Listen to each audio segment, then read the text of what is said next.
साहब रिसर्चर हैं forest department में, और ऑल इंडिया में ओनली 39 रिसर्चर्स ही हैं जिनमें सर हैं। तो इन्होंने तो खुद रिसर्च किया है प्लांट्स पे, क्योंकि ये जॉब थी इनकी। तो उस चीज़ को स्टडी करके फिर एक बहुत बड़े स्ट्रगल के बाद इतना नैनो थेरेपी से इन्होंने प्रोडक्ट दिया है, और उस प्रोडक्ट से बेटर मैं नहीं मानती कोई चीज़ है, क्योंकि मुझे तो 2 ही महीने में बिल्कुल करेक्ट कर दिया। तो आप लोगों के लिए भी एक अच्छी ऑप्शन है, आप लोग जरूर चेकअप तो जरूर कराएं। हम लोग क्या करते हैं, देखिए ब्लड टेस्ट करा लेते हैं, ब्लड में जो आ गया सो आ गया, बीमारी होगी नहीं होगी।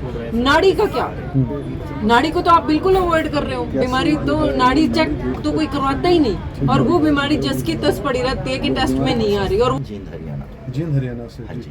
आज यहाँ पे एक दिवसीय जो कैंप लगाया गया, इसका पर्पस क्या है? पर्पस है सर आयुर्वेद के बारे में लोगों को जागरूक करना। आयुर्वेद का लोगों ने मतलब लगा रखा है चूर्ण, भस्म, चटनी, यहाँ तक, जबकि आयुर्वेद क्या है, कहता है कि आहार ही औषधि है। आप क्या खा रहे हैं, किस समय खा रहे हैं, कितना खा रहे हैं, कैसे खा रहे हैं, ये अगर लगभग आदमी सीख जाए तो बीमार ही ना पड़े। प्रिवेंटिव मेडिसिन, फिर बीमार ही ना हो। बीमार होने के बाद दूसरा, आयुर्वेद में कहा जाता है कि हर रोग का इलाज है, ऐसा नहीं है। आयुर्वेद भी कहता है, आप पुराने अगर ग्रंथ उठाएंगे उसमें लिखा हुआ है कि सुख साध्य, जिन रोगों को आसानी से साधा जा सकता है, ठीक किया जा सकता है। कष्ट साध्य रोग, जिनको ठीक तो किया जा सकता है परंतु बड़ी मुश्किल से। और असाध्य रोग, आयुर्वेद भी बहुत सारे रोगों को ऐसी श्रेणी में डालता है जिनमें कहा जाता है कि ये रोग असाध्य हैं, इनको दबाया तो जा सकता है पर ठीक नहीं किया जा सकता। तो जो एक आयुर्वेद के बारे में भ्रम फैला रखा है ना कि वे आयुर्वेद में हर चीज का इलाज है। मैंने ऐसा सुना है, डॉक्टर साहब बीच में रुकूंगा, कि कैंसर तक का इलाज भी जो है आयुर्वेदा के अंदर हो सकता है। क्या ये गलत है? नहीं, ये गलत नहीं है, परंतु हम यूं उकसा नहीं सकते लोगों को कह के कि आयुर्वेद में कैंसर का 100% ट्रीटमेंट है। उससे लोगों में एक मैसेज गलत किया जाता है कि वे कुछ भी खाओ पियो, कैसे भी रहो, आयुर्वेद तो है। नहीं, ऐसा कह सकते हैं कि या तो उतनी जो नॉलेज ऋषि मुनियों को उस वक्त थी, जहाँ पर कैंसर जैसे और भी असाध्य रोग जो थे, असाध्य जो साधे ना जा सके, है ना, यही मतलब है। यही मतलब। लेकिन उनका भी इलाज जो है वो संभव था आयुर्वेद में किसी समय में, आज भी संभव है। लेकिन अंतर क्या आया कि आप ये देखिए, आयुर्वेद 5000 साल पहले से लगभग हमारे बीच में चला रहा है। लगभग 3600 साल पहले हमने सर्जरी यहाँ पे परफॉर्म कर ली थी। बिल्कुल। अब हुआ क्या कि 5000 साल पहले प्लास्टिक नहीं था, आज हवा में प्लास्टिक है, माइक्रो प्लास्टिक। 5000 साल पहले पानी में प्लास्टिक नहीं था, माइक्रो प्लास्टिक पानी में आ गया, ब्रेन तक प्लास्टिक पहुंच गया हमारे। 5000 साल पहले इतनी सारी फैक्ट्रियां नहीं थी, इतना पोल्यूशन नहीं था। आज air polluted, soil polluted, food polluted, water polluted, जो हवा ले रहे हैं वो पोल्यूटेड। अब ऐसे में आयुर्वेद काम करे तो कहाँ तक करे? जो दवाइयां होती थी वो वनौषध होती थी, सारी वनों से पिक की जाती थी। अब कल्टीवेटेड हर्ब्स हैं, उनमें भी हमने बदमाशी कर दी। भाई तुलसी चाहिए तो खेत में उगाई, जितना चाह फर्टिलाइजर और वो डाला। तो वो चीजें ही नहीं मिल पा रही, वैसा माहौल नहीं मिल पा रहा, वैसी औषधियां तैयार नहीं हो पा रही। तो बेटर क्या है कि रोग को रोका जाए आने से, रोग आए ही ना, लोगों को वो शैली सिखाई जाए कि आप कैसे जिए, क्या खाएं तो आप रोगों से बच सकते हैं।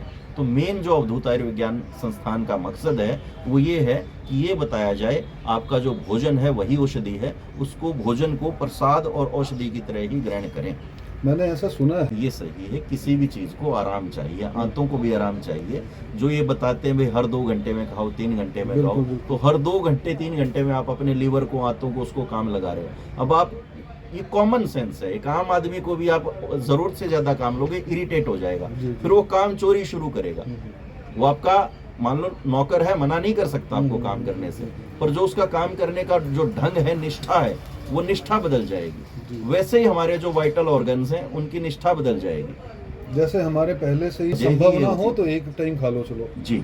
शरीर शोधन के लिए, आत्मिक शोधन के लिए उपवास करवाया जाता था। उपवास का मकसद क्या था कि एक तो जो हमारे वाइटल ऑर्गन है उनको काम कर जाए, डिटॉक्स होने का मौका मिल जाए, और दूसरा भूखा आदमी है तो एनर्जी कम हो जाएगी। एनर्जी कम होगी तो उपद्रव उद्दंडता भी कम करेगा, तो मानसिक भी उसका कहीं ना कहीं उपवास होता है, पेट के उपवास के साथ साथ, तो ब्रेन भी रिलैक्स रहता है।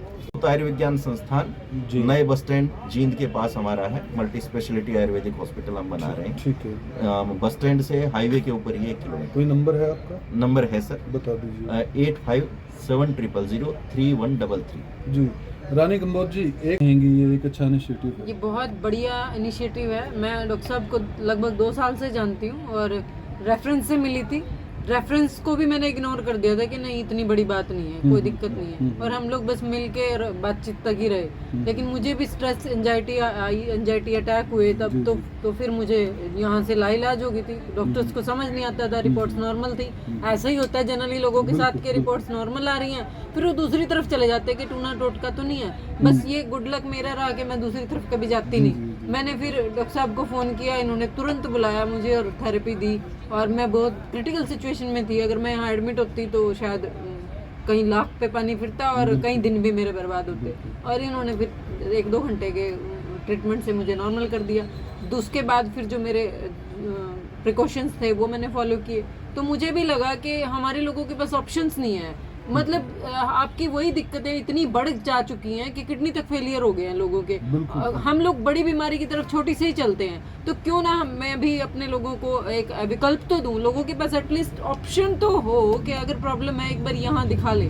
और यहाँ जो आगे इन्होंने मेरे को एक ही बात की थी, रानी मैडम बिल्कुल नहीं लेनी वो जो दवाई साइकोलॉजिस्ट लिख रहे हैं। अगर उस पर आप डाल दिए गए तो फिर हम आपको बिल्कुल ठीक नहीं कर पाएंगे, उनकी एडिक्शन हो जाएगी आपको, और वो फिर सारी उम्र खानी पड़ेगी।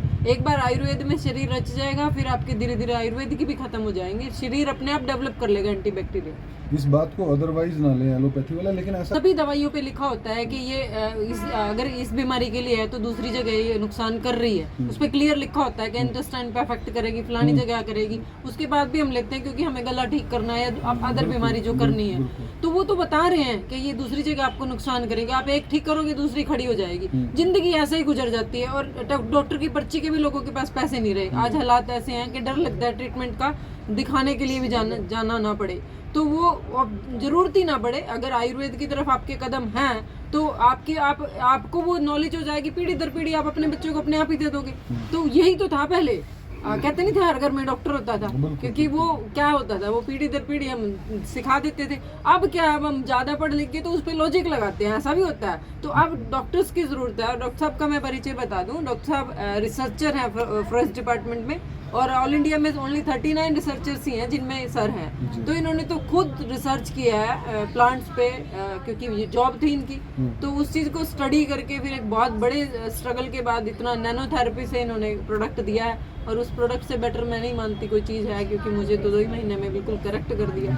तो आप लोगों के लिए भी एक अच्छी ऑप्शन है। आप लोग जरूर चेकअप तो जरूर कराएं। हम लोग क्या करते हैं, देखिए ब्लड टेस्ट करा लेते हैं, ब्लड में जो आ गया सो आ गया, बीमारी होगी नहीं होगी।